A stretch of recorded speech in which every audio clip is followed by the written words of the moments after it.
ఇప్పుడు వారు మాట్లాడిన మాట ప్రతి మాట విషయంలో ఎట్టి పరిస్థితుల్లో కూడా సిట్టింగ్ జడ్జితో విచారణ చేయిస్తారా, కమిషన్ వేసి విచారణ చేయిస్తారా, వెంటనే విచారణకు ఆదేశించాలని చెప్పి నేను సభను కోరుతా ఉన్నా అధ్యక్ష.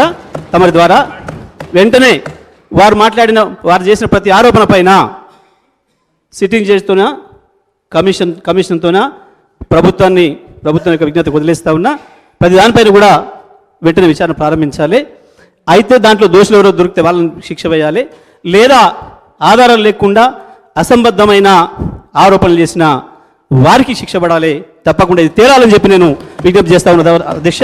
సభ ద్వారా ప్రజానీకాన్ని కూడా విజ్ఞప్తి చేస్తా ఉన్నా. ఇటువంటివి చాలా సందర్భాల్లో బయట మాట్లాడుతుంటే విన్న నేను ఏ ఒక్కరోజు కూడా నేను ఇటువంటి విషయాలలో నేను మాట్లాడలేదు, రియాక్ట్ కాలేదు. ఇవన్నీ కూడా పనికిమాలిన మాటలు, అర్థం లేని ఆధారరహితమైన మాటలు కాబట్టి రికార్డులో రావాలని నేను ఇన్ని రోజులు వెయిట్ చేసి అధ్యక్ష.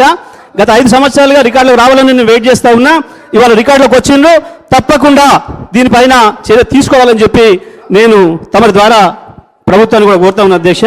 గత 10 సంవత్సరాలుగా వాళ్ళు ఎన్నడూ వ్యక్తిగతంగా దాడి చేసినా ఒక్కరోజు కూడా నేను మాట్లాడలేదు. ఇక్కడనే కాదు అధ్యక్ష, బయట మైకుల ముందు కూడా మాట్లాడలేదు. నా జీవితంలో ఎప్పుడు కూడా వ్యక్తిగతంగా గురించి మాట్లాడలేదు. వాళ్ళిద్దరికి అన్నదమ్ములకి అలవాటు మొదటి నుంచి. అధ్యక్ష నేను కూడా మాట్లాడతా అధ్యక్ష.